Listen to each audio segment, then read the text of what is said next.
start with our top story right now, the 2024 solar eclipse. We have live team coverage today, the latest on the path, when to watch, and the best places to view the event.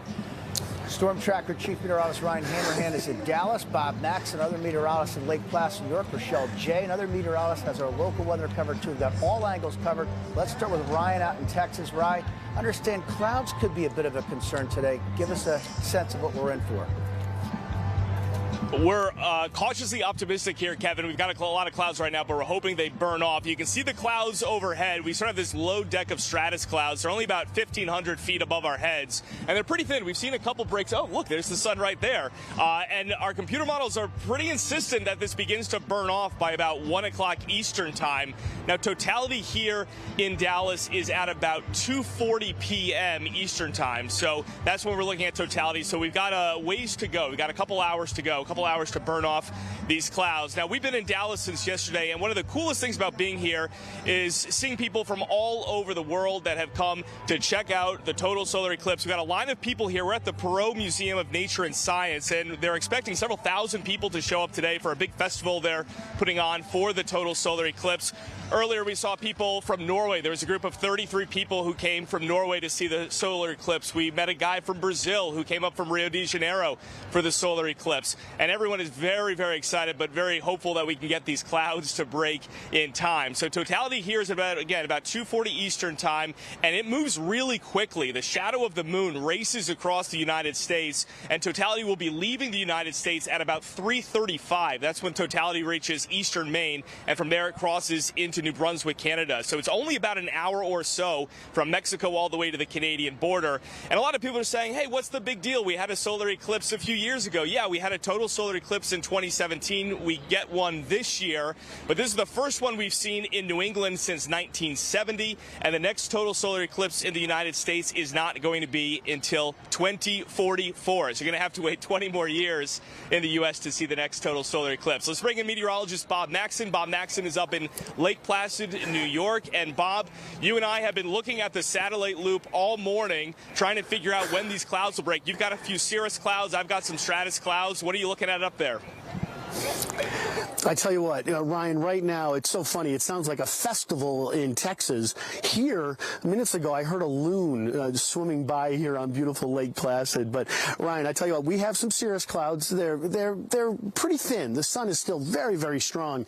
But out to the west, the clouds do get a little bit thicker. But I'm just hoping that high pressure can hold those thicker clouds off until we reach totality a little bit later this morning. Yeah, so I'm coming to you live from Lake Placid, New York. I'm at the Whiteface Resort and Whiteface Club and Resort, and it is spectacular. Now, behind me, of course, is a very well-known mountain. It's, of course, Whiteface Mountain.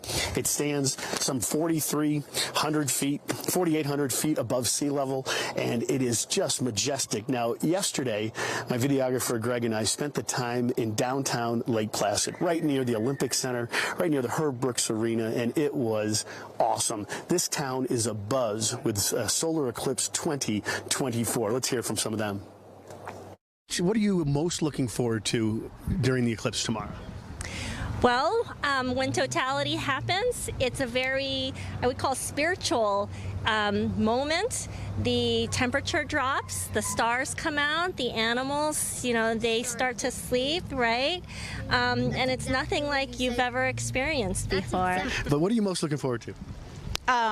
Seeing him be excited. He's a physicist, so he's been planning for this for about a year. He had me call and make a reservation so soon as they wouldn't take the reservation because it was too far in advance. Yeah, how long did you start planning it? Well, this one probably. It was last May he wanted me to make a reservation. Yeah.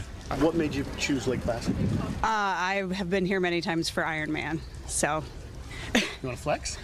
As she's eating an ice cream. Well, as she's eating an ice cream, she goes, of course, she's been here for Iron Man. Iron Man eat ice cream. So you came from Ohio for the eclipse. What are you most looking forward to?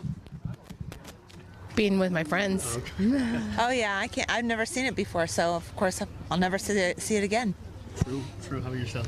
Just fun, just watching it. Yeah? Yep. Just to hang with them. But it's totality. It's supposed to be life-changing. This is supposed to be like spiritual. Are you ready to be spiritualized? Yeah, one with I'm ready to be changed. Oh, just absolutely amazing. So much fun in downtown Lake Placid yesterday and today. You can sense the excitement. The city is definitely filled in with tourists and sky gazers for sure.